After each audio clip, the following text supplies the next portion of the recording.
ഗ്രഹണി ആസ്മയൊക്കെ ഉള്ള പിള്ളേര് പതിവായിരിക്കുന്നതിലും 10 അടി തള്ളിയിരുന്നോണം പൊട്ടിപ്പാറുന്ന അടിയാ നടക്കാൻ പോകുന്നത്. അപ്പോൾ കോൺഗ്രസിന്റെ നിലപാട് എന്താണ് ശ്രീ റോണി കെ ബേബി ഈ വിഷയത്തിൽ? അങ്ങനെ ചോദിക്കേ ശിവാനന്ദ ഇവിടെ കുത്തിരിക്കാൻ പറഞ്ഞുതരാം. ഇപ്പോൾ നമ്മൾ നോക്കേണ്ടത് കാലാകാലങ്ങളായി നമ്മൾ ഇന്ത്യ വളർത്തിക്കൊണ്ടുവന്ന ഒരു വിദേശകാര്യ നയമുണ്ട്. കാരണം നമ്മൾ നിലകൊണ്ടത് എന്ന് പറയുന്നത് സാമ്രാജ്യത്വ വിരുദ്ധ പോരാട്ടങ്ങളുടെ ഭാഗമായി ഒരു പഞ്ചഭാവമാണ് പാപ്പച്ചൻ. നമുക്കറിയാം ബ്രിക്സ് എന്ന് പറയുന്ന ഇവിടെ ഗൾഫ് രാജ്യങ്ങൾ ആക്രമിക്കപ്പെടുമ്പോൾ ഇന്ത്യക്ക് എങ്ങനെ ഇറാനൊപ്പം നിൽക്കാൻ പറ്റും? ഒരു ചോദ്യം സിമ്പിൾ അല്ലേ? ആ ചോദ്യത്തിന് ഉത്തരം കോൺഗ്രസ് എന്ത് നൽകും? 1 കോടിയോളം പ്രവാസികളാണ് ഉള്ളത് ഗൾഫ് രാജ്യങ്ങളിൽ. ഇതിന്റെ അകത്തുള്ള ഇരട്ടത്താപ്പാണ് പ്രശ്നം. കാരണം മറ്റ് ഗൾഫ് രാജ്യങ്ങളിലെ രാഷ്ട്ര നേതാക്കന്മാരെ പ്രധാനമന്ത്രി വിളിക്കുന്നു, അവരോട് പറയുന്നു നിങ്ങളുടെ പരമാധികാരത്തിനുമേൽ കടന്നുകയറ്റം നടക്കുമ്പോൾ നിങ്ങളോടൊപ്പമാണ് ഇന്ത്യ എന്ന് പറയുമ്പോൾ, അതുപോലെ തന്നെ ഒരു പരമാധികാരത്തിനുമേൽ നടന്ന ഒരു കടന്നാക്രമണമാണ് ഇറാനിൽ നടന്നത്. ഈ ദാസന്റെ കാര്യ എനിക്ക് പ്രധാനം. അത് ഒരു സ്വതന്ത്ര പരമാധികാര രാജ്യമാണ്. ആ രാജ്യത്തെ ഒരു മുൻകൂട്ടി അനുമതി ഇല്ലാതെ അല്ലെ മുൻകൂട്ടി ഒരു വാർണിംഗ് പോലും കൊടുക്കാതെ ആക്രമിക്കുക മാത്രമല്ല ചെയ്തത്. അവിടുത്തെ രാഷ്ട്രത്തലവൻ അദ്ദേഹം എന്തുമായിക്കോട്ടെ, അദ്ദേഹത്തിന്റെ എന്ത് രാഷ്ട്ര നിലപാടും ആയിക്കോട്ടെ, ആ രാഷ്ട്രത്തലവനെ പോലും ബന്ധിച്ചിട്ട് ഇപ്പോൾ ഇന്ത്യ ആർക്കൊപ്പം നിൽക്കുന്നു എന്നതാണ് ഇവിടുത്തെ യഥാർത്ഥ പ്രശ്നം വരുന്നത്. മതമിളകി ആന വന്നപ്പോ നെഞ്ചും വിരിച്ചു നിന്നതാ, അത് കുത്തിവെച്ചും പോയി. കാരണം നമ്മൾ ആ ഒരു വിഷയത്തിൽ അപലപിക്കുവാൻ പോലും നമ്മൾ തയ്യാറാകാതെ ഇറാൻ തിരിച്ചടിച്ചപ്പോൾ മറ്റു രാജ്യങ്ങളുടെ പരമാധികാരത്തിന്മേൽ ഇറാൻ കടന്നു കയറി എന്ന് പറഞ്ഞുകൊണ്ട് ആ രാജ്യങ്ങൾക്ക് ഐക്യദാർഢ്യം പ്രഖ്യാപിക്കുമ്പോൾ ഇവിടെയുള്ള യഥാർത്ഥ പ്രശ്നം നമ്മൾ മനസ്സിലാക്കേണ്ടത് എന്താ? ഇറാൻ എല്ലാ കാലവും ഇന്ത്യക്കൊപ്പം നിന്ന രാജ്യമാണ്. പക്ഷെ അതിനുശേഷം കശ്മീരിൽ മനുഷ്യാവകാശ ധ്വംസനം നടക്കുന്നു എന്നുള്ള നിലപാടും ഇറാൻ സ്വീകരിച്ചിരുന്നു. അത് UPA സർക്കാരിന്റെ കാലത്താണ്. കണ്ടോ ഇയാളാ തിരിയാത്ത പേരടിക്ക് നോക്കി ഒരു ഒറ്റ അടിയടി കോയക്കാം. കോൺഗ്രസ് ഈ വിഷയത്തിൽ പ്രത്യേകിച്ച് സോണിയാഗാന്ധി അടക്കമുള്ള നേതാക്കൾ ഇതിൽ പ്രതികരിക്കുന്നത് ഇന്ത്യ ഈ വിഷയത്തിൽ എന്തോ ഒരു റഫറിയാണ് എന്ന മട്ടിലാണ്. അതായത് വെസ്റ്റ് ഏഷ്യയിൽ ഒരു സംഘർഷം ഉണ്ടാകുന്ന സമയത്ത്, ഗൾഫ് മേഖലയെ ബാധിക്കുന്ന ഒരു വിഷയം ഉണ്ടാകുന്ന സമയത്ത് അത് ഇന്ത്യ ഇടപെടേണ്ടുന്ന ഒരു വിഷയമാണ് എന്ന രീതിയിലത്തേക്കാണ് കൊണ്ടുവരാനായിട്ട് ശ്രമിക്കുന്നത്. പക്ഷെ അങ്ങനെ ആയിരുന്നുവെങ്കിൽ ഇവിടെ ഏതൊക്കെ സമയങ്ങളിൽ ഗൾഫ് രാജ്യങ്ങളിൽ എവിടെയൊക്കെ അധിനിവേശം ഉണ്ടായിട്ടുണ്ട്, ആക്രമണം ഉണ്ടായിട്ടുണ്ട്, ആ സമയത്തെല്ലാം തന്നെ ഇന്ത്യ ബഹുഭൂരിപക്ഷം സമയവും കോൺഗ്രസ് ആണ് ഭരിച്ചിരുന്നത്. എന്ത് തരത്തിലുള്ള നിലപാടാണ് എടുത്തിരുന്നത് എന്നതിനെക്കുറിച്ച് വിശദീകരിക്കേണ്ടി വരും. വിഷയം നമുക്ക് UN കൊണ്ടുവന്ന് ഇന്ത്യക്കെതിരെ പ്രമേയം അവതരിപ്പിക്കണമെന്ന് അന്ന് ടെഹ്റാനാണ് അതിനെ എതിർത്തത്. ശരിയാണ്, ഇറാൻ അന്ന് നമ്മളോടൊപ്പം നിന്നു എന്നുള്ളത് വളരെ സത്യമാണ്. പക്ഷെ അതിനുശേഷം കോൺഗ്രസ് UPA ഭരിക്കുന്ന സമയത്ത് 2010 ഇതേ ഖമനയി കാശ്മീർ ജനതയുടെ ചെറുത്തുനിൽപ്പിനും അവരുടെ സ്വാതന്ത്ര്യത്തിനു വേണ്ടിയിട്ടുള്ള പോരാട്ടത്തിനും ഗ്ലോബൽ ഇസ്ലാം ഉമ്മയുടെ പിന്തുണ, അതായത് ആഗോള മുസ്ലിം സമൂഹത്തിന്റെ പിന്തുണ ഉണ്ടാകണം എന്ന് പ്രഖ്യാപിക്കുന്നത്. അതായത് ഇന്ത്യയുടെ ഒരു വിഷയത്തിൽ കാശ്മീരിന് സ്വാതന്ത്ര്യം കിട്ടണം എന്ന് പറഞ്ഞുകൊണ്ട് ഖമനയി പരസ്യമായിട്ടുള്ള ഒരു പ്രസ്താവന നടത്തുന്നു. രണ്ടും കൂടി ഒരുമിച്ച് വേണ്ട. എന്താണ്? അതും സോണിയാഗാന്ധി ഓർക്കേണ്ടതാണ്. ഇറാന്റെ ഡിപ്ലോമാറ്റിനെ വിളിച്ചു വരുത്തി ഔദ്യോഗികമായിട്ട് ഒരു പ്രൊട്ടസ്റ്റ് രേഖപ്പെടുത്തുന്നു. അതിനുശേഷം പിന്നീട് UN ഇറാനിലെ മനുഷ്യാവകാശ ലംഘനങ്ങളെക്കുറിച്ച് നടന്നിരുന്ന വോട്ടെടുപ്പിൽ സാധാരണ ഇറാനെ പിന്തുണയ്ക്കുന്ന ഇന്ത്യ അന്ന് ആബ്സ്റ്റെയിൻ ചെയ്യുന്നു. എന്ന് വെച്ച് കഴിഞ്ഞാൽ ഇറാന്റെ കാശ്മീരിലെ വിഷയം കാര്യമായിട്ട്, അവരുടെ നിലപാട് കാര്യമായിട്ട് മാറിയിട്ടുണ്ട്, ഖമനയുടെ നിലപാട് മാറിയിട്ടുണ്ട് എന്നതിനെക്കുറിച്ച് കൃത്യമായിട്ട് സോണിയാഗാന്ധിക്ക് അറിയാമായിരുന്നു. എന്നിട്ട് എന്താ അത് എഴുതാഞ്ഞത്? എന്തുകൊണ്ടാണ് ഈ 1994 കാര്യം പറയുമ്പോൾ 16 കൊല്ലം കഴിഞ്ഞിട്ട് കോൺഗ്രസിന്റെ ഭരണ സമയത്ത് നടന്നിരുന്ന കാര്യത്തിനെ കുറിച്ച് മിണ്ടാതിരുന്നത് എന്താണ് എന്നുള്ള അതിനുള്ള ഉത്തരമില്ലല്ലോ. അതിൻ്റെ അകത്ത് കൃത്യമായിട്ടുള്ള ഒരു വിശദീകരണം പിന്നീട് ഇറാൻ നൽകിയിട്ടുണ്ട്. കാരണം ഇറാന്റെ ഭരണാധികാരി എന്നതിനൊപ്പം തന്നെ ആഗോള മുസ്ലിം ഷിയ സമൂഹത്തിന്റെ ഒരു ആധ്യാത്മിക ആചാര്യം കൂടിയാണ് ഖൊമൈനി. അതായത് ആ കോണ്ടെക്സ്റ്റിലാണ് ആ പരാമർശം. തെറ്റാണ്. ഈ കാശ്മീരിൽ കൂടുതലുള്ള ഷിയ വിഭാഗക്കാരാണ്. ആ ഒരു കോണ്ടെക്സ്റ്റിലാണ് അദ്ദേഹം പരാമർശം നടത്തിയത് എന്ന് പിന്നീട് ക്ലാരിഫിക്കേഷൻ വന്നതായിട്ടാണ് ഞാനിവിടെ മനസ്സിലാക്കുന്നത്. എങ്കിലും അത് കാശ്മീരിന്റെ സ്വാതന്ത്ര്യം ആവുന്നില്ലല്ലോ ശ്രീ റോണി. കാശ്മീരിന്റെ സ്വാതന്ത്ര്യം എന്ന് പറയുന്നത് ഷിയകളുടെ സ്വാതന്ത്ര്യമല്ലല്ലോ. ഇൻഡിപെൻഡന്റ് കാശ്മീർ, ആസാദ് കാശ്മീരിന് വേണ്ടിയിട്ടാണ് അദ്ദേഹം അവിടെ പറയുന്നത്. കാശ്മീർ ഇന്ത്യയുടെ എസെൻഷ്യൽ ഭാഗമാണെന്ന് കോൺഗ്രസിന് നിലപാടുണ്ട്, ഇന്ത്യ ഭരിച്ചിരുന്ന ആർക്കും നിലപാടുണ്ട്. പക്ഷെ എന്നിട്ടും അവരുടെ സ്വാതന്ത്ര്യത്തിനും പോരാട്ടത്തിനും വേണ്ടിയിട്ടെന്നാണ് പറഞ്ഞിരുന്നത്. ഗാസയിലെയും മ്യാൻമറിലെയും ഒക്കെ മുസ്ലിങ്ങളെ പോലെ തന്നെയാണ് ഇക്വേറ്റ് ചെയ്തിരുന്നത്. എന്ന് വെച്ച് കഴിഞ്ഞാൽ അത് ഇന്ത്യയുടെ ആഭ്യന്തരമായിട്ടുള്ള ഒരു വിഷയത്തിൽ, ആഭ്യന്തര സുരക്ഷയുമായി ബന്ധപ്പെട്ട കാര്യത്തിൽ ഇന്റഗ്രൽ പാർട്ടാണ് കാശ്മീർ എന്നുള്ള ഒരു കാര്യത്തിലെ ഏറ്റവും വലിയ വയലേഷൻ സ്റ്റേറ്റ്മെന്റ് ആണ് വന്നിരിക്കുന്നത്. മാത്രമല്ല ശ്രീ റോണി കെ ബേബി, ചേരിചേരാ നയത്തിൽ വെള്ളം ചേർക്കണം എന്നുള്ള കാര്യം കൂടിയാണല്ലോ സോണിയാഗാന്ധി ആവശ്യപ്പെടുന്നത്. ഒരേ സമയം പറയുകയും ചെയ്യുന്നുണ്ട് ചേരിചേരാ നയം അത് രൂപപ്പെടുത്തിക്കൊണ്ട് വന്നത് കോൺഗ്രസ് ആണെന്ന്. പക്ഷേ അതേ സമയത്ത് തന്നെ അതിൽ വെള്ളം ചേർക്കണമെന്ന ആവശ്യമല്ലേ, ഒരു പക്ഷത്ത് നിൽക്കണം എന്നുള്ള ആവശ്യം? അത് ശരിയാ. ഏത് ശരി? നീ ഏതെങ്കിലും ഒന്ന് പറ. പറയുന്ന മറ്റൊരു കാര്യം കൂടി ഉണ്ടല്ലോ, സോണിയ പറയുന്ന മറ്റൊരു കാര്യം കൂടി ഉണ്ടല്ലോ. മോദിയുടെ ഇസ്രായേൽ സന്ദർശനം, അതിന് തൊട്ട് പിന്നാലെയാണ് ഇറാന് മേലുള്ള അമേരിക്ക ഇസ്രായേൽ ആക്രമണമെന്ന്. എന്തിന് നിങ്ങൾ അങ്ങനെ ഒരു ദുരൂഹത ഉണ്ടാക്കുന്നു? അപ്പോൾ ഒരു ദുരൂഹതയുടെ നിഴലിൽ കൊണ്ട് ചെന്നെത്തിക്കുകയാണല്ലോ കേന്ദ്ര സർക്കാരിനെയും പ്രധാനമന്ത്രിയെയും കോൺഗ്രസ്. അതങ്ങനെ കുറ്റപ്പെടുത്താൻ അല്ലാതെ കുടുംബത്തിന് ഒരു പ്രയോജനം ഇല്ലല്ലോ. അതിന്റെ ആവശ്യമുണ്ടോ ഇല്ലയോ? അതിൻ്റെ പിന്നിലൊരു രാഷ്ട്രീയമുണ്ട്. വളരെ അനാരോഗ്യപരമായ ഒരു കാര്യമാണ് വിദേശകാര്യ വിഷയത്തിൽ തീവ്ര രാഷ്ട്രീയം കൊണ്ടുവരുന്നതും വോട്ട് ബാങ്ക് പൊളിറ്റിക്സ് കൊണ്ടുവരുന്നതും തികച്ചും അപലപനീയമായ കാര്യമാണ്. ഇവിടുത്തെ മൂന്ന് രാജ്യങ്ങൾ തമ്മിലുള്ള, നമ്മുടെ സുഹൃത്ത് രാജ്യങ്ങളായിട്ടുള്ള 3 രാജ്യങ്ങൾ തമ്മിലുള്ള, അവർ തമ്മിൽ മാത്രം തീർക്കേണ്ടുന്ന ഒരു വിഷയമാണ്. അങ്ങനെയുള്ള ഒരു വിഷയം കുറെ കാലങ്ങളായിട്ട് അങ്ങനെ തന്നെ നിലനിൽക്കുകയാണ്. ഈ ഒരു സാഹചര്യത്തിലേക്ക് എത്തും എന്നുള്ളതിനെ കുറിച്ച് എല്ലാവർക്കും അറിയാം. ഇറാന് വേണ്ടിയിട്ട് അന്താരാഷ്ട്ര രംഗത്ത് സംസാരിക്കാൻ പോകുന്ന രാജ്യമാണ് ഒമാൻ. ഒന്ന് ആലോചിച്ച് നോക്കൂ, ഒമാനിൽ അമേരിക്കയുടെ ഒരു എയർബേസ് പോലും ഇല്ല. എന്നിട്ട് എന്തിനാണ് ഇറാൻ ഒമാനെ ആക്രമിക്കുന്നത്? എന്തിനാ? എന്താ അതിന്റെ കാരണം? എന്ത് ലോജിക്കാണുള്ളത്? കോൺഗ്രസിന് എന്തെങ്കിലും ലോജിക്ക് കണ്ടെത്താൻ പറ്റുമോ? ഞങ്ങളൊന്നും കാണുന്നുമില്ല, കേൾക്കുന്നുമില്ല, ഞങ്ങൾ ബധിരനും മൂകനുമാണ്. കണക്റ്റഡ് ആയിട്ടുള്ള ഏതാണ്ട് 1/2 ഡസനോളം രാജ്യങ്ങൾക്ക് മേൽ ഒരു രാജ്യം ഒരു ആവശ്യമില്ലാതെ ആക്രമണം നയിക്കുക, അതിൽ തന്നെ എയർബേസിനെയാണ് അറ്റാക്ക് ചെയ്യുക എന്ന് പറഞ്ഞുകൊണ്ട് സിവിലിയൻ മേഖലകളെ അറ്റാക്ക് ചെയ്യുന്ന സമയത്ത് അതിനെ സ്ട്രോങ് ആയിട്ട് അപലപിക്കണം. കാരണം ആ നടക്കുന്നത് ജനാധിപത്യം. അങ്ങോട്ടും ഇങ്ങോട്ടും ആർക്കാണ് ഇതിന് ന്യായം പറയാൻ കഴിയുക? ഒരു സമയത്ത് ഇവർ അങ്ങോട്ടും ഇങ്ങോട്ടും അറ്റാക്ക് ചെയ്തിട്ടില്ല എന്ന് പറയാൻ കഴിയുമോ? നേരത്തെയും ഇസ്രായേലിനെതിരെ ഇറാൻ ഒന്നും ചെയ്തിട്ടില്ല എന്ന് ആരെങ്കിലും പറയുമോ? മറുപടി പറയടാ. ഹിസ്ബുള്ളയ്ക്കും ഹൂത്തികൾക്കും ഹമാസിനും കൊടുക്കുന്ന പിന്തുണയെ പറ്റി, അവർ നടത്തുന്ന പ്രോക്സി വാറിനെ പറ്റി പ്രഖ്യാപിക്കുന്നതും പരസ്യമായിട്ട് ഈ കാര്യങ്ങൾ എല്ലാവർക്കും അറിയാവുന്നതല്ലേ? ഹിസ്ബുള്ളയുടെയും ഹമാസിന്റെയും നേതാക്കന്മാരെ പരസ്യമായിട്ട് ഇറാൻ ഹോസ്റ്റ് ചെയ്യുന്നതല്ലേ? അപ്പോൾ ആ സമയത്ത് അവർ എന്തിനു വേണ്ടിയിട്ടാണ് ശ്രമിച്ചിരുന്നത്? മറ്റൊരു രാജ്യത്തിന്റെ പരമാധികാരത്തിനെ ലംഘിക്കുന്നതിന് വേണ്ടി പ്രോക്സി വാർ സ്പോൺസർ ചെയ്തു. അപ്പോൾ ഇതവിടെ നടക്കുകയാണ്. അപ്പോൾ അതിനെ നമ്മൾ മറികടക്കുന്നതിന് വേണ്ടി ഖമനേയി ഏതോ ഷിയ മുസ്ലിങ്ങളുടെ ആഗോള നേതാവാണ് എന്ന രീതിയിലേക്കുള്ള നറേറ്റീവ് ഒക്കെ എവിടെ നിന്നാണ് ശ്രീ റോണി കെ ബേബി കൊണ്ടുവന്നതെന്ന് എനിക്കറിയില്ല. അങ്ങനെ ഷിയകൾക്ക് ഒരു ആഗോള ആത്മീയ നേതാവ് എന്നൊരു കോൺസെപ്റ്റ് തന്നെ ഇല്ല. ഇപ്പോൾ നമ്മുടെ ഭാഗത്ത്, ഇപ്പോൾ ഇന്ത്യയിലോ പാകിസ്ഥാനിലോ കൂടുതൽ ഗൾഫ് കൺട്രീസിലോ ഒക്കെ നോക്കിക്കഴിഞ്ഞാൽ ആയത്തുള്ള അലി അൽ സിസ്താനിയാണ് അവരുടെ പ്രധാനപ്പെട്ട നേതാവ്, അല്ലെങ്കിൽ ആയത്തുള്ള ബാഷിർ അൽ നജഫി ഉണ്ട്. ഇങ്ങനെ നിരവധി ആൾക്കാരുണ്ട്. അതല്ലാതെ ഇറാനിലെ പരമോന്നത ആത്മീയ നേതാവ്, അദ്ദേഹത്തിന് മുമ്പുണ്ടായിരുന്ന ഖൊമേനി ഉണ്ടാക്കിയിരുന്ന ഒരു ഡിഗ്രിയുടെ അടിസ്ഥാനത്തിൽ വന്നിരിക്കുന്ന ഒരു നേതാവ് ആഗോള ഷിയാക്കളുടെ പ്രതീകമൊന്നുമല്ല, അങ്ങനത്തെ നേതാവല്ല. ആ രീതിയിലൊക്കെ തന്നെ ഇതിനെ വ്യാഖ്യാനിക്കുന്നത് തന്നെ തെറ്റായിട്ടുള്ള ഉദ്ദേശത്തോടു കൂടിയാണ്. പിന്നെ നേരത്തെ പറഞ്ഞതിൽ തന്നെ ഒരു വലിയ പ്രശ്നമുണ്ട്. അതായത് കാശ്മീരുമായി ബന്ധപ്പെട്ട അന്നൊരു നിലപാടെടുത്തു, പിന്നീട് അതിൽ വിശദീകരണം നടത്തി എന്ന് പറഞ്ഞു കഴിഞ്ഞാൽ അവിടെ തീരുന്നില്ല. 2019 ആർട്ടിക്കിൾ 370 അബ്രോഗേഷൻ ഉണ്ടാകുന്ന സമയത്ത് ഇന്ത്യക്കെതിരായിട്ടുള്ള പ്രസ്താവന നടത്തിയ ആളും ഇതേ ഖമനേയി തന്നെയാണ്. മുസ്ലിങ്ങൾക്കെതിരായിട്ടുള്ള അടിച്ചമർത്തലാണ്, ബുള്ളിങ് ആണ്, ഇത് ഇന്ത്യ അവസാനിപ്പിക്കണം എന്ന് പറഞ്ഞു. ഇന്ത്യയുടെ ആഭ്യന്തര കാര്യത്തിൽ കോൺഗ്രസിന്റെ അഭിപ്രായം പറയാം, സമാജ്വാദി പാർട്ടിക്ക് പറയാം, TMCക്ക് അഭിപ്രായം പറയാം, ആർട്ടിക്കിൾ 370 അബ്രോഗേഷനോട് യോജിക്കുകയോ വിയോജിക്കുകയോ ചെയ്യാം.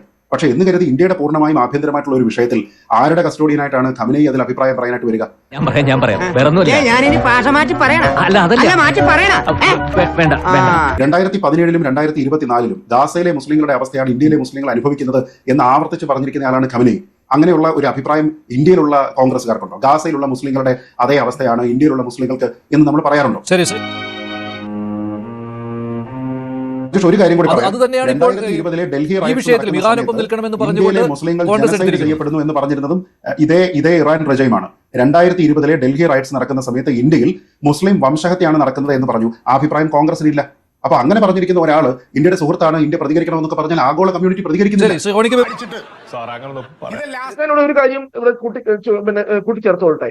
ഖമൈനി ഇങ്ങനെ ഇന്ത്യ വിരുദ്ധ അല്ലെ ഇന്ത്യയെക്കുറിച്ചുള്ള പരാമർശങ്ങൾ, ഇന്ത്യ വിരുദ്ധമെന്നല്ല, ഇന്ത്യയുടെ കണ്ടോ ഇപ്പോഴും ഇവർക്ക് നേരം എടുത്തിട്ടില്ല, ആഭ്യന്തര കാര്യങ്ങളെ കുറിച്ചുള്ള പരാമർശങ്ങൾ നടത്തിക്കൊണ്ടിരുന്നപ്പോൾ തന്നെ ഇന്ത്യയും ഇറാനുമായിട്ടുള്ള ആ ഒരു വലിയ വാണിജ്യ ബന്ധം നമ്മൾ കഴിഞ്ഞ ബജറ്റിൽ 1 രൂപ പോലും ഈ പറയുന്ന ചബാർ പോർട്ടിന് വേണ്ടി മാറ്റിവെക്കാൻ വേണ്ടി നമ്മൾ തയ്യാറായിട്ടില്ല. ആ ഓയിൽ ഇമ്പോർട്ട് വിഷയത്തിൽ, ആ കാര്യത്തിൽ നമുക്ക് വലിയ അഡ്വാൻറ്റേജ് കിട്ടാവുന്ന, നമുക്ക് വലിയ സാമ്പത്തികമായി പ്രയോജനം കിട്ടാവുന്ന, നമുക്ക് വലിയ രീതിയിൽ പ്രയോജനം കിട്ടാവുന്ന ഒരു പദ്ധതിയാണ് ഈ പറയുന്ന ഈ ചബാർ പദ്ധതി എന്ന് പറയുന്നത്. പക്ഷെ എന്തിനാണ് യൂണിയൻ ആർട്ടിലായി? അത് ആരെ ഇന്ത്യ ഭയപ്പെട്ടുകൊണ്ട് ഇപ്പോൾ സ്മാർട്ട് ആണെന്നൊരു ധാരണ ധരിക്കുന്നുണ്ട്. അത് പൂർണ്ണമായിട്ട് ശരിയല്ല. കാരണം ഇന്ത്യയുടെ ഫോക്കസ് ഇപ്പോൾ ഇവിടെ India middle east Europe corridor ഉണ്ട്, IMEC. ആ IMECയുമായി ബന്ധപ്പെട്ട് മിഡിൽ ഈസ്റ്റുമായി വലിയ രീതിയിലേക്കുള്ള സഹകരണം കൊണ്ടുവന്ന് യൂറോപ്പുമായി ചേർന്നിട്ടുള്ള പുതിയൊരു കോറിഡോറിലേക്കുള്ള ഇന്ത്യയുടെ ഒരു താല്പര്യമാണ് ഇനി ഉണ്ടാകാൻ പോകുന്നത്. അതിന്റെ ഫലമായിട്ട് കൂടിയിട്ടാണ് നമ്മൾ ചബഹറിലേക്കുള്ള ഇൻവെസ്റ്റ്മെന്റ് റാം ഡൗൺ ചെയ്യുന്നത്. അറിയാത്ത കാര്യത്തെ പറ്റി എന്താണ് അഭിപ്രായം പറയാൻ പോകുന്നത്? പിന്നീടാണല്ലോ ഈ ചബഹറിലേക്കൊക്കെ ഇൻവെസ്റ്റ്മെന്റ് കൂടുതലായിട്ട് വരുന്നത്. അപ്പൊ അത് റാം ഡൗൺ ചെയ്യുന്നു എന്നുള്ളതിന്റെ ക്ലിയർ സിഗ്നലാണ്. അല്ലാതെ അമേരിക്ക ഇപ്പൊ അറ്റാക്ക് ചെയ്യുന്ന സമയത്തല്ല, ഈ ത്രട്ട് എന്നേ ഉണ്ട്, 20 വർഷം മുമ്പില്ല. ഇന്നിപ്പോ ഇതുമായി ബന്ധപ്പെട്ട് ഞങ്ങൾ വലിയ സദാചാരമാണ് നടത്തിയിരിക്കുന്നത് എന്ന് കോൺഗ്രസ് പ്രസംഗിക്കുമ്പോൾ 2005ലും 2006ലും 2009ലും അന്താരാഷ്ട്ര ആണവോർജ്ജ ഏജൻസിയിൽ ഇറാനെതിരെ വോട്ട് ചെയ്തിരുന്നത് ഇന്ത്യൻ ഗവൺമെന്റ് ആണ്. കോൺഗ്രസ് ഭരിക്കുന്ന സമയത്ത് UPA 1ഉം UPA 2ഉം. അതപ്പോൾ എന്തുകൊണ്ടാണ് 2008ൽ ഉണ്ടായിരുന്ന ഇൻഡോ ന്യൂക്ലിയർ കരാറിനെ ഭയന്നിട്ടാണോ? അതിന്റെ പേരിലാണോ? അത് വരുന്നു എന്നതിന്റെ പേരിൽ എന്നാ പിന്നെ ഇറാനെ അങ്ങ് എതിർത്തേക്കാം എന്ന് കരുതിയിട്ടാണോ? അതിപ്പോ അങ്ങനെയൊന്നുമില്ല. പറയട നാട്ടുകാരോട്. അമേരിക്കയിലെ ഐക്യരാഷ്ട്ര സംഘടനയിലെ UN ഹ്യൂമൻ റൈറ്റ്സ് കൗൺസിലിൽ ഒരു വോട്ടെടുപ്പ് നടന്നു. ആ വോട്ടെടുപ്പ് നടന്ന സമയത്തും ഇന്ത്യ വോട്ട് ചെയ്തത് ആർക്കൊപ്പമാണ്? ഇറാനൊപ്പമാണ്. അതെന്തുകൊണ്ടാണ്? അമേരിക്ക വേണമെങ്കിൽ പേടിക്കാമായിരുന്നു, ഇത് കൊണ്ടുവന്നിരിക്കുന്ന മറ്റാൾക്കാരെ വേണമെങ്കിൽ പേടിക്കാമായിരുന്നു. പക്ഷെ നമ്മൾ ഇറാനൊപ്പം തന്നെ 1.5 മാസം മുമ്പ് വോട്ട് ചെയ്തതാണ്. ആ വോട്ട് ചെയ്തിരിക്കുന്ന അവിടെ മനുഷ്യാവകാശ ലംഘനം നടക്കാത്തത് കൊണ്ടല്ല, മറിച്ച് അവിടെ മനുഷ്യാവകാശ ലംഘനം നടന്നാലും അത് ആ രാജ്യത്തിന്റെ ആഭ്യന്തര വിഷയമാണ്, നമ്മൾ അതിൽ ഇടപെടേണ്ടതില്ല എന്നുള്ള കൃത്യമായിട്ടുള്ള ബോധ്യത്തിന്റെ അടിസ്ഥാനത്തിലാണ്. ആരോട് ഇതിങ്ങനെ എത്ര വട്ടം പറഞ്ഞു? ബന്ധപ്പെട്ട എല്ലാം ഉണ്ട്. പക്ഷെ ഇപ്പോൾ അവിടെ ഭരിക്കുന്ന, ഏകാധിപത്യപരമായിട്ട് ഭരിക്കുന്ന, മതത്തിന്റെ അടിസ്ഥാനത്തിൽ ഭരിക്കുന്ന ഒരു ഭരണകൂടം പൂർണ്ണമായിട്ട് അവിടെ മനുഷ്യാവകാശങ്ങളെല്ലാം തന്നെ നൽകിക്കൊണ്ട് ഭരിക്കുന്നതാണോ? ഒന്നുമല്ല. പക്ഷെ ഇന്ത്യ ഇടപെടാത്തത് എന്തുകൊണ്ടാണ്? ഇന്ത്യ അവരോടൊപ്പം തന്നെ നിൽക്കുന്നത് എന്തുകൊണ്ടാണ്? ആഭ്യന്തര വിഷയമാണ് എന്നതിന്റെ പേരിലാണ്. അതവർ റെസിപ്രോക്കേറ്റ് ചെയ്യാൻ തയ്യാറാകുന്നില്ല. അതല്ലേ ഇവിടുത്തെ ഏറ്റവും പ്രധാനപ്പെട്ട പ്രശ്നം. അങ്ങനെയുള്ള വിഷയങ്ങളിലെല്ലാം തന്നെ നമുക്കെതിരായിട്ടുള്ള ഒരു ഡിവിസീവ് അജണ്ട, അത് ഞാൻ പറഞ്ഞത് കോൺഗ്രസ് എന്ന് പറയുന്നതിന് പ്രശ്നമില്ല, കോൺഗ്രസിന് ആ വിമർശനം ഉന്നയിക്കാം. പക്ഷെ പുറത്തു നിന്നുള്ള ഒരാൾ വന്നിട്ട് നിങ്ങൾ എന്തിനാണത് ഒരു വിമർശനം ഉന്നയിക്കുന്ന സമയത്ത് നമ്മൾ അവരോട് ചോദിക്കണ്ടേ? ഇവിടെ ആർട്ടിക്കിൾ 370 അബ്രോഗേറ്റ് ചെയ്യുന്നതിൽ, പൗരത്വ ഭേദഗതി നിയമം കൊണ്ടുവരുന്നതിൽ ഇറാൻ എന്താണ് കാര്യം? ഇറാൻ എന്ത് തരത്തിലുള്ള താല്പര്യമാണുള്ളത്? ഇവിടെയുള്ള ഷിയ മുസ്ലിങ്ങളുടെ എല്ലാം കസ്റ്റോഡിയൻ എന്ന് പറയുന്നത് ഏതെങ്കിലും സമയത്ത് ഖമനേയി ആയിട്ടുണ്ടോ? അതൊന്നുമില്ല.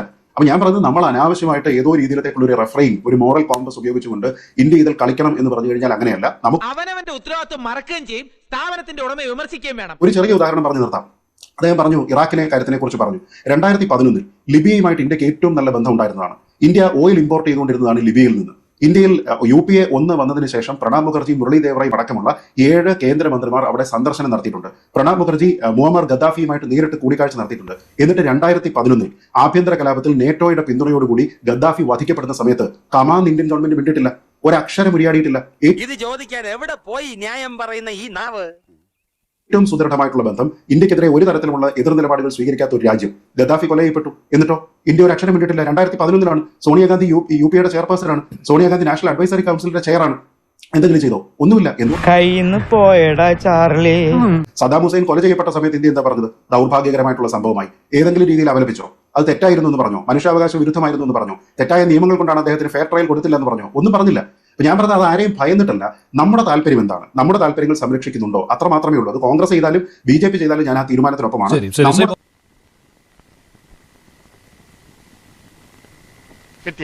മുതലും പലിശ ചേർത്ത് കിട്ടി.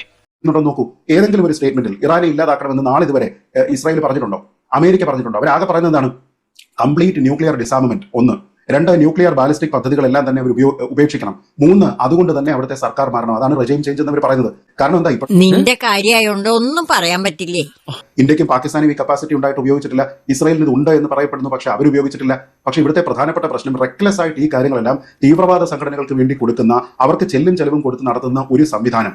ആ സംവിധാനം ഇത് റെസ്പോൺസിബിൾ ആയിട്ട് ഉപയോഗിക്കുമെന്ന് ആർക്കും അറിയില്ല. അതുകൊണ്ടാണല്ലോ ഇന്ത്യയും അവർക്കെതിരെ വോട്ട് ചെയ്തത്. ഞാൻ പറഞ്ഞത് കോൺഗ്രസിന്റെ വോട്ടാണ്. ഒരു തവണയല്ല, 3 തവണ.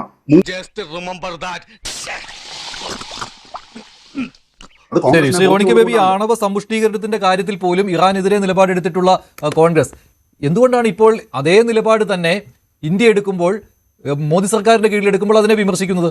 അതല്ലേടോ നമ്മുടെ അടവ് നയം. ഇവിടെ ആദ്യമേ ചൂണ്ടിക്കാണിച്ച പോലെ നമ്മുടെ വിദേശ നയത്തിൽ നിന്നുകൊണ്ട്, കാരണം നമ്മുടെ വിദേശ നയത്തിന്റെ ഏറ്റവും പ്രധാനപ്പെട്ട ഒരു പോയിന്റ് എന്ന് പറയുന്നത് പീസ്ഫുൾ കോഎക്സിസ്റ്റൻസ് ആണ്, സമാധാനപരമായിട്ടുള്ള സഹവർത്തിത്വം. അതുകൊണ്ട് തന്നെ നമ്മുടെ ഇന്ത്യൻ ഭരണഘടനയുടെ ആർട്ടിക്കിൾ 51 കൃത്യമായി പറഞ്ഞിട്ടുണ്ട്, അന്താരാഷ്ട്ര സമാധാനം പ്രോത്സാഹിപ്പിക്കാൻ ആവശ്യമായ നടപടികൾ സ്വീകരിക്കണം. നീ കിടന്നതിന് ഉരുളൊന്നും വേണ്ട. യുറേനിയം എൻറിച്ച്മെന്റ് തെറ്റാണ് എന്ന് കോൺഗ്രസിന് ഒരു അഭിപ്രായം ഉണ്ടായിരുന്നോ ഇല്ലയോ? ഇപ്പോഴും കോൺഗ്രസിന് അഭിപ്രായം ഉണ്ടോ ഇല്ലയോ? ന്യൂക്ലിയർ ബോംബിലേക്ക് അവർ പോകുന്ന വഴിയുണ്ടെങ്കിൽ നമ്മൾ അതിന് തടയണം. അങ്ങനെ തോന്നിയത് കൊണ്ടല്ലേ കോൺഗ്രസ് വോട്ട് ചെയ്തത്? നീ എവിടെയെങ്കിലും ഉറച്ചു നിൽക്കണം. അതുകൊണ്ടാണല്ലോ ഈ ഇറാന്റെ മേൽ ഉപരോധം ഏർപ്പെടുത്തിയപ്പോൾ അതിനെ ഞങ്ങൾ വിമർശിച്ചിട്ടില്ല. ആ ഉപരോധം ഏർപ്പെടുത്തിയത് നമ്മൾ പിന്തുണച്ചിട്ടുണ്ട്. അപ്പൊ ഇറാനെ നിങ്ങൾ കുറ്റം പറയല്ലേ? അപ്പൊ കോൺഗ്രസ് ഇറാനെ കുറ്റം പറയല്ലേ? ഇസ്രായേലിന്റെ ഭാഗമല്ലേ ഇപ്പൊ ഈ പറയുന്നത്? ഇസ്രായേൽ പറയുന്നത് തന്നെയല്ലേ? വളരെ കൃത്യമായി പറയാം. ഇവിടെ ഇസ്രായേലിന് ഒരു എക്സിസ്റ്റൻസ് ഉള്ള അവകാശമുള്ളത് പോലെ ഇറാനും എല്ലാം. ഞാൻ പറഞ്ഞ പോയിന്റ് വളരെ കൃത്യമാണ്. ആദ്യം തൊട്ട് ഈ തരത്തിൽ പറയുന്നത്, ഒരു പരമാധികാര രാജ്യത്തിന്റെ പരമാധികാരത്തെ റെസ്പെക്ട് ചെയ്യണം ഒരു ഇന്റർനാഷണൽ ഫോറം. അതിനകത്ത് ഇന്ത്യ ഇരട്ടത്താപ്പ് കാണിക്കരുത്. ശ്രീ റോണി, എന്റെ ചോദ്യം, ഇസ്രായേൽ എന്ത് കാരണം പറഞ്ഞുകൊണ്ടാണോ ഇന്ന് 2026 ഇറാനെ ആക്രമിക്കുന്നത്, ആ കാരണങ്ങൾ ന്യായമാണ് എന്ന് കോൺഗ്രസ് സർക്കാരിന് ബോധ്യമായതുകൊണ്ടല്ലേ 3 വർഷങ്ങളിൽ UPA 1-ന്റെയും 2-ന്റെയും കാലത്ത് ഇറാനെതിരെ വോട്ട് ചെയ്തത്? നരേന്ദ്രമോദി ഇറാനെതിരെ വോട്ട് ചെയ്തിട്ടില്ല. കോൺഗ്രസ് ആണ് വോട്ട് ചെയ്തത്. ഡോക്ടർ മൻമോഹൻ സിംഗ് ആണ് 3 തവണ വോട്ട് ചെയ്തത്, അദ്ദേഹത്തിന്റെ ഭരണകൂടം. ശരിയാണ്. പിന്നെ ഇവിടെ അമേരിക്ക ഒരു കാര്യം ചൂണ്ടിക്കാണിച്ചോട്ടെ. ഇപ്പോൾ അമേരിക്ക ഇസ്രായേലും പറയുന്ന മുഴുവൻ സ്റ്റോറിയെ അവിടെ എന്താ പറഞ്ഞുകൊണ്ടിരുന്നത്? അവിടെ സദ്ദാം ഹുസൈൻ ഒരുപാട് ജൈവ രാസായുധങ്ങൾ ഉണ്ടാക്കി. അല്ല, ഇത് സദ്ദാം ഹുസൈന്റെ കാര്യമല്ല, ഇത് അന്താരാഷ്ട്ര ആണവോർജ്ജ ഏജൻസി പറഞ്ഞ കണക്കുകളെ കോൺഗ്രസ് ഗവൺമെന്റ് അംഗീകരിച്ചതല്ലേ? ഞാൻ പറഞ്ഞ അമേരിക്ക പറഞ്ഞ് കേട്ടിട്ടല്ലോ കോൺഗ്രസ് പോയി വോട്ട് ചെയ്തത്. ഇന്റർനാഷണൽ ആറ്റമിക് അതിന് മറുപടിയില്ല ശ്രീ റോണിക്ക്.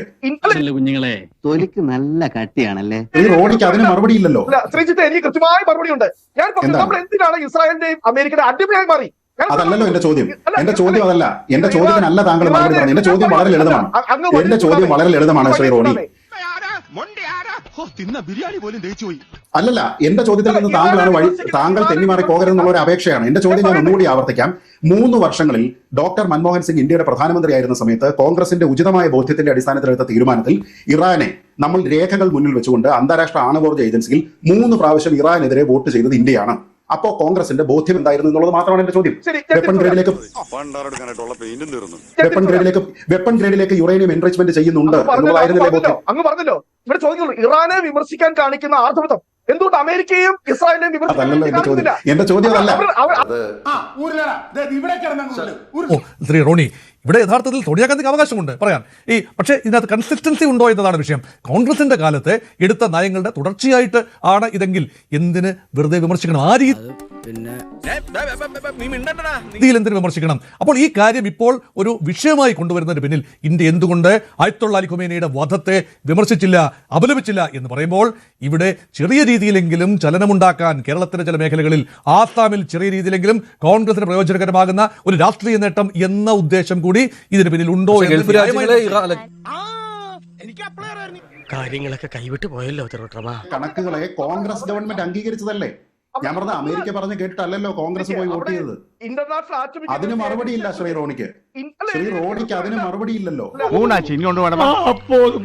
ഇനി ഞാനിവിടെ നിന്ന് ഡയലോഗ് പറഞ്ഞ കരഞ്ഞു പോകും. ഉസ്മാനെ രക്ഷപ്പെട്ടോ.